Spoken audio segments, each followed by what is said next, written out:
I will now call back to order the City of Lake Forest School District 67 Board of Education meeting for August 27, 2024. May I have a roll call, please? Here. Here. Here. Here. Here. I will now ask all members of the board, administration, and community to stand at attention, facing the flag with their right hand over the heart to recite the Pledge of Allegiance.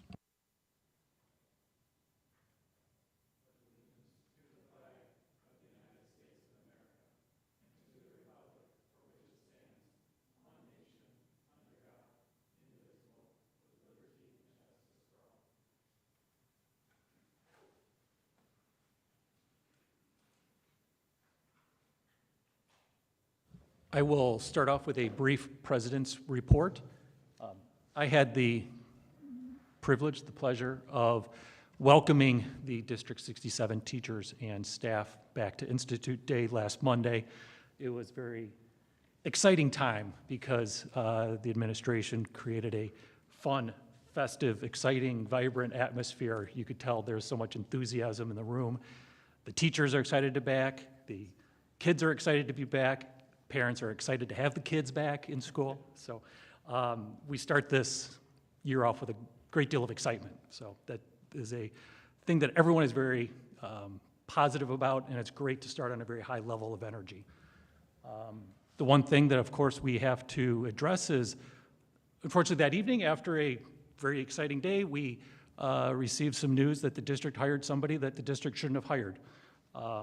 The board, individually, collectively, was not happy, anger, disappointment, frustration. This is something that shouldn't have happened, and it will not happen. The board is united, the administration is united to ensuring that something like this does not happen again. Steps are being taken to make sure it doesn't happen again, and I look forward to this being the last time we ever have to talk about something like this at District 67. I will now turn to Dr. Montgomery for the superintendent's report. Thanks so much, Mark. Tonight's topics for the report will cover acknowledgement of the excitement around Lake Forest Days, which seems like a distant memory, but still want to celebrate that. Back to school, shared services at 20 years, and then the upcoming focus on book talks. So if we start with Lake Forest Days, we had started this last year of marching in the Lake Forest Day Parade. We had a small turnout last year, a small but mighty turnout. This year it was bigger and better, and you can see by the amount of students and staff members that are in that picture, there is excitement around marching in the parade, and we're hoping that in future years those numbers will just get bigger. Here are the individual pictures. 67 is listed here. You know that 115 also joined us, and we had presence. In addition to the parade, there were several of us that ran the 5K in the morning. We had HR representing and searching for applicants throughout both days of Lake Forest Day, and we had a great turnout there. And it is an exciting time for our history, or for our city, and I will tell you that it is the most beautiful temperature and weather day that I have seen in some past for Lake Forest Days.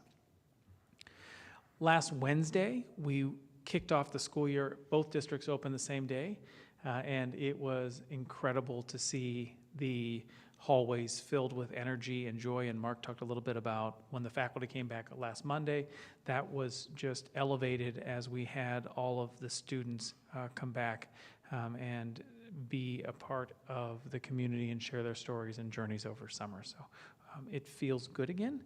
I do love summers, but the energy of a new school year is always refreshing and exciting as we see what is on the horizon.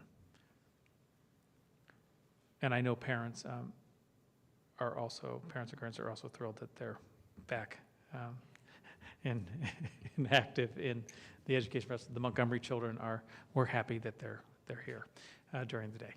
So I would like to transition into the shared service report. last year I made the commitment, I'm gonna take a step back. When I was hired, there was a request or a goal for me to evaluate the shared services agreement between both 67 and 115. Upon the conclusion of my first year, I celebrated the strengths of shared services and reaffirmed the importance of it. And last year, I started to give the first annual report on shared services with the commitment that I would do so every year to give the community not only a reminder of what we're doing with shared services, but also the benefit of it. So this is part 2.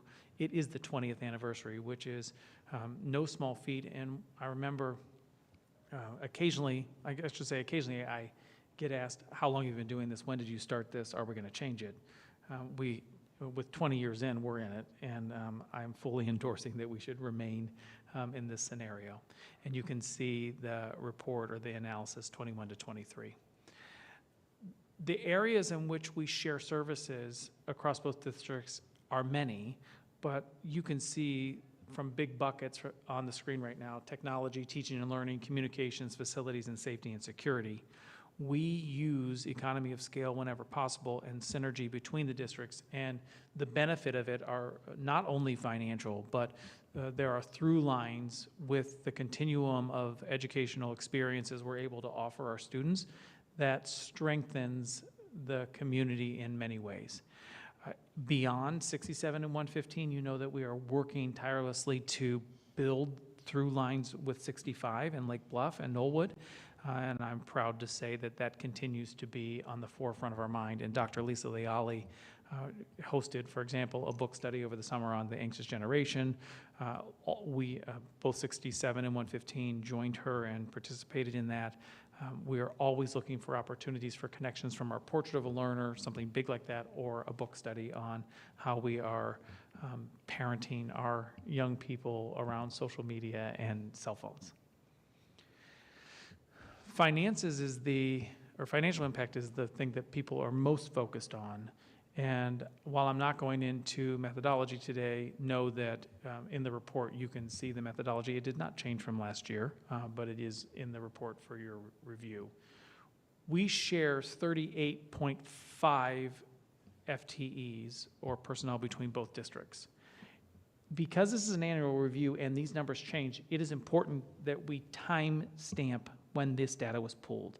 So we're pulling data on July 1st of every year. So these numbers reflect July 1st. So 38.5, and you can see from building and grounds to technology how we are sharing, or which areas in which we're sharing staff.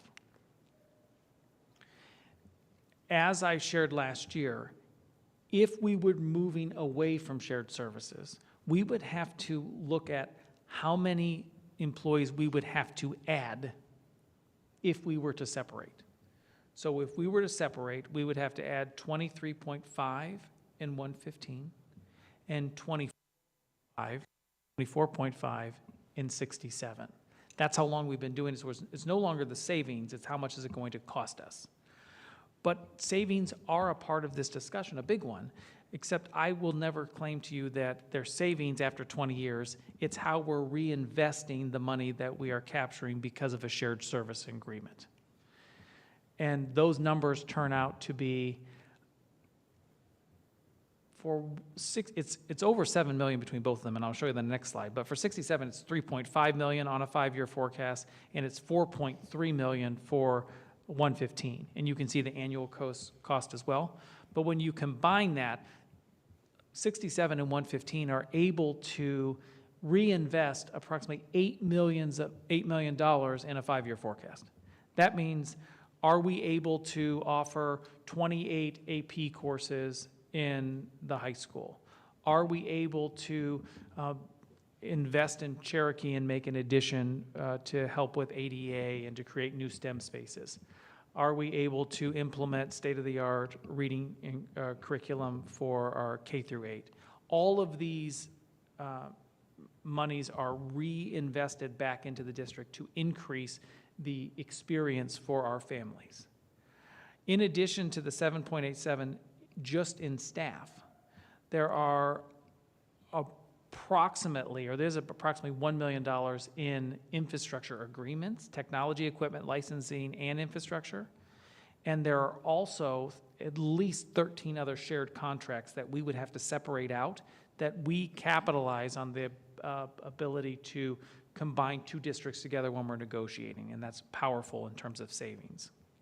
The last thing that I reminded you in the past, I'll remind you again, is that 67, if we were to separate, would need to acquire administrative space because 115 is the owner of the building where the shared services agreement is. In fact, when this shared service agreement started, the administration center for 67 was out of DPM where the cube is.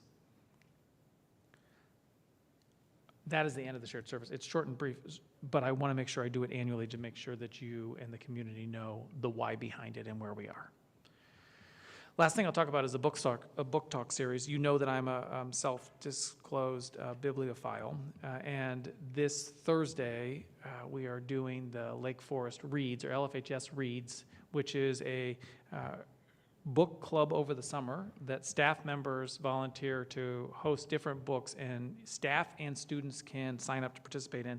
This year's book, my daughter and I picked Where Sleeping Girls Lie, and the book study for all of the books is on Thursday morning at the high school.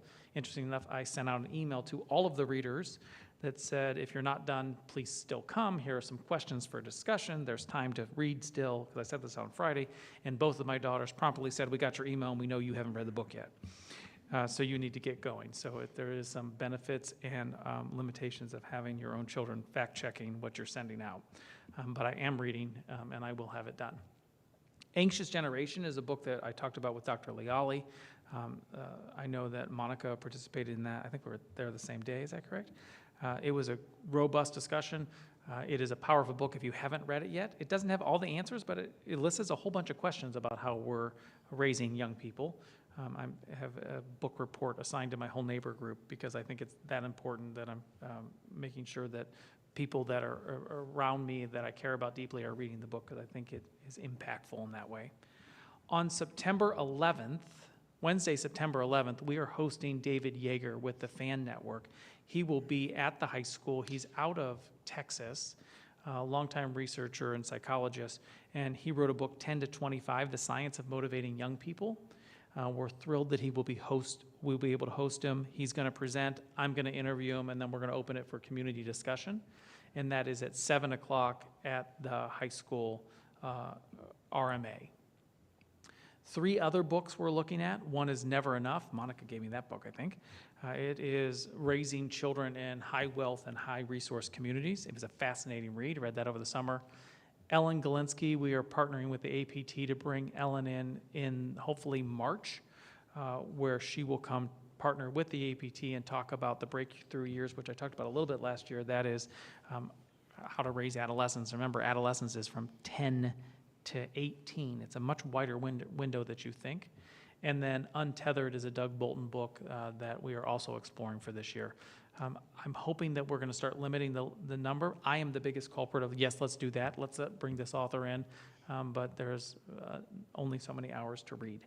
The focus, the why behind this, is to have conversations with our community to support our parents and guardians as they are supporting young people for 18 hours that they're not with us. We need to have critical conversations about how youth today is experiencing the world and how we can support them.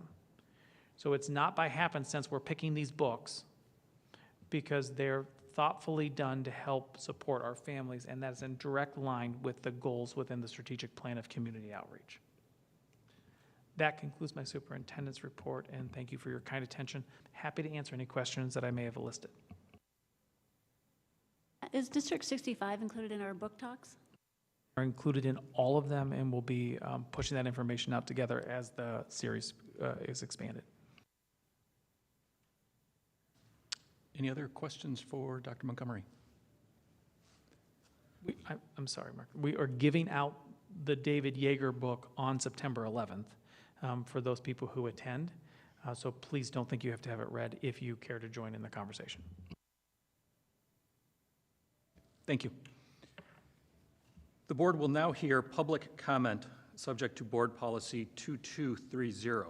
The Lake Forest Boards of Education welcome public attendance and participation at all meetings. It is hoped that by utilizing these guidelines, participation will be maximized, both in terms of fairness and organization.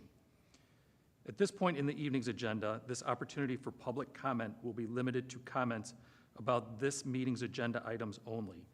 Please hold all other comments until the following opportunity for public comment later during tonight's meeting. Are there any members of the public who would like to address the board? And just to be clear, this section is for addressing topics that are on the agenda. There's another period later for topics that are not in the agenda. Okay.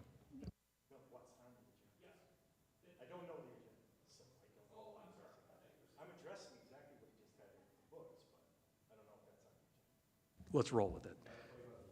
So, after being recognized by the board president, that's me, interested speakers should state their name before addressing the board. Members of the public will be granted a maximum of 3 minutes each to provide comment on school district matters.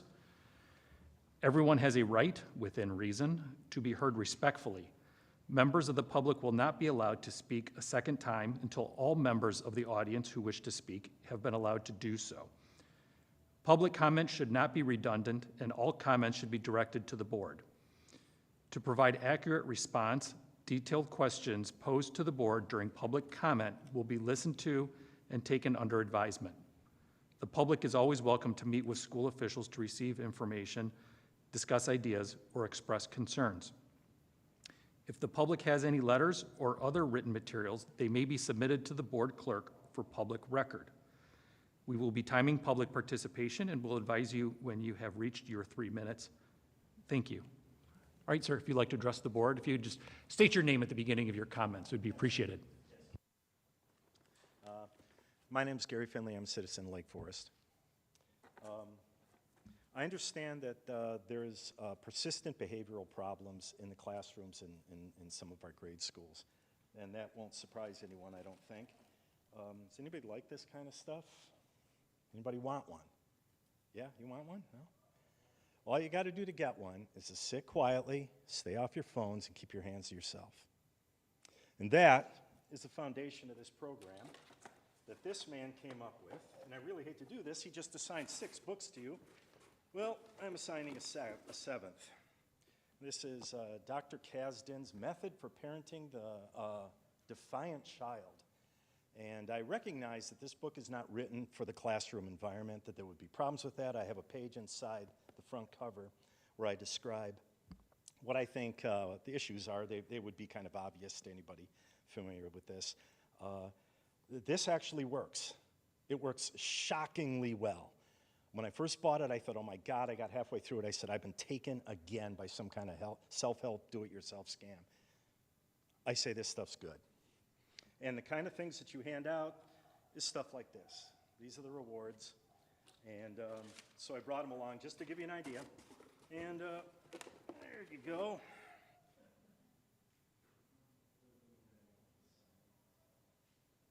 And if I were a teacher that had a child with a problem, I would make sure the parent got this book, because that's really what it is. Anybody else want the last one?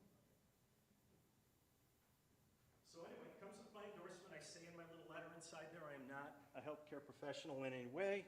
I have no qualifications. But I will help if you want me to. I work full-time, but I work from home 3 days a week. I could do something, but I don't know if you can. So if you want to take me up on it, that's all. Thank you very much, sir. Appreciate their comments. Any other members of the public who would like to address the board? I missed the agenda. I'm assuming, we're going to be discussing the hiring practices of the district, and that probably, I'm surprised there's not more people here right now concerned about, what had gone on. If you'd like to address the board, you're welcome to. Could you just step to the podium and state your name? My name is Brian Lang. live in the community. My son is a student at Cherokee Elementary. I don't know if this is on the agenda. I'm assuming it is the hiring practices of the district and the issue that we had in the past week going to be addressed tonight? It is not going to be discussed in this session here tonight. We've discussed it at length amongst ourselves, but no agenda items on that topic. You're welcome to address it if you would like. Yeah, absolutely. I just think, obviously, to say I'm concerned is an understatement. You know, the safety of our children is paramount, and unfortunately, we live in a time that we have to think about school shootings and, you know, teachers, anybody in the school that could, you know, go after our children in a harmful way. I'm concerned about the hiring practices. This has obviously become, you know, a commonality. We've seen this a couple of times in the past year or two, and I think that, you know, this is something that we can't be reactionary about. This has to be proactive, and it should have been, you know, much prior to this incident. So I just hope that, and I'm sure that you all are, I just wanted to come and voice, you know, my opinion. I'm very happy with where my child is in school. He's very happy, but these are things that, you know, unfortunately we have to think about. And I just wanted to come up here and let you guys know how I thought and how I felt, and I hope that the community sees some huge progress on how we hire people coming in to teach our children. I appreciate your time. Thank you. We appreciate your comments.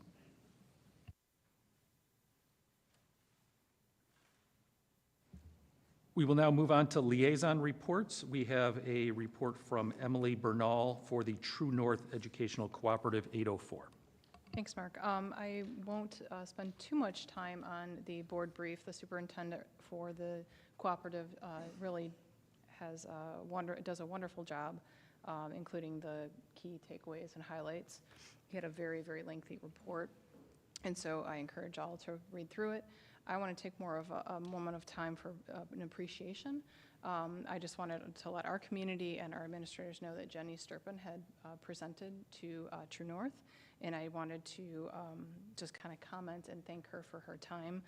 She was a representative for both districts, but Jenny really focused on District 67, and truly as a board member, I was really incredibly proud of the work our district has done and continues to do with inclusive practices. Jenny did a tremendous job describing how this principle has positive impacts on our students' learning and outcomes. She shared how students with IEPs, for example, are now catching up and more in line with students without because of inclusion.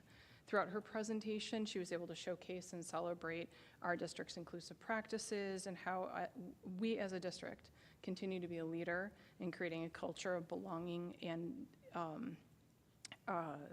the benefits it has for our special education learners. Well, I know there's still a lot of work to be done. It's very meaningful work, and our district, please know, is leading the way on this. So I just wanted to take a moment to thank Jenny. She spent a tremendous amount of time in, you know, she did a great job. So just a moment of appreciation. And I guess my last comment is that the next True North Leadership Council meeting is October 9th. They are not meeting in the month of September. Any questions for Emily? No. We're going to move on to the action items for this evening. The first action item is approval of the Blazer Works contract for teacher assistants. May I have a motion to approve that contract? So moved. May I have a second? Second. Any discussion on the Blazer Works contract? I'm just wondering why we have two firms to do this. They're both for teacher assistants. I know contracting firms are expensive, so what's the benefit of using two? So it's largely based on who can provide staff. So with Stepping Stones, for instance, we work with them a lot for nurses and certain positions in the healthcare fields and positions that we have. And so as we establish relationships with them, they will often reach out and say, do you need teacher assistants? And if they have somebody that they can put forward for an interview, we'll partner with them. With BlazerWorks, they're actually incorporating a number of agencies that we've used. So we've used Soliant in the past and ProCare Therapy, and all of them are under the BlazerWorks umbrella. So it gives us access to more pools of candidates. Thank you. How does this number compare to what we have done in the past few years, as to how many contracted teachers, assistants, et cetera, that we need? We're similar, but I think we're starting off a little higher than we were last year. Probably within 1 or 2. Any other questions? May I have a roll call vote, please? Yes. Yes. Yes. Yes. Aye. Yes. Yes. We'll move on to the second action item, which is approval of the Stepping Stones contract. May I have a motion to approve the Stepping Stones contract? So moved. Second. Any discussion or questions? May I have a roll call vote, please? Ms. John, Yes. Mr. Carrar, Aye. Mr. Remus, Yes. Ms. Engelberg, Yes. Ms. Parikh Chauhan, Yes. Mr. Adamo, Yes. Mrs. Bernal. Yes. Motion carries. We will now move on to the consent agenda. Any item may be removed from the consent agenda at the request of a board member. May I have a motion to approve the consent agenda items, including approval of disbursements, payroll, and financial statements, May and June, approval of human resources report, approval of press issue 115 first reading, minutes of an executive session, June 18, 2024, minutes of a regular meeting and workshop, June 18, 2024, and release of executive session minutes, September 2023 to May 2024. So moved. May I have a second? Second. May I have a roll call vote, please? Mrs. Bernal, Yes. Mrs. Parikh Chauhan, Yes. Mr. Adamo, Yes. Mr. Carrar, Aye.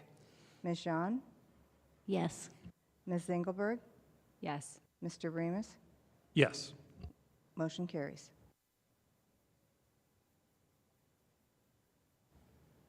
Moving on to FOIA requests, we have 3 completed FOIA requests that are available on the website, and there are 2 pending, one from Judith McAndrew and one from Philippe Malin. At this point, the board will now hear a second opportunity for public comment subject to Board Policy 2230. This opportunity for public comment will be limited to 60 minutes. Are there any members of the public who would like to address the board?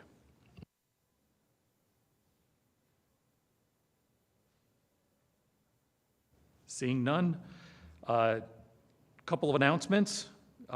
September 2nd, Labor Day, is right around the corner, believe it or not, and school will be closed. September 24th is the next Board of Education meeting, 7 o'clock in the boardroom. We now adjourn. May I have a motion to adjourn the City of Lake Forest School District 67 Board meeting for August 27, 2024? So moved. May I have a second? Second. May I have a voice vote, please? All in favor, say yes. Yes. Yes. The meeting's adjourned.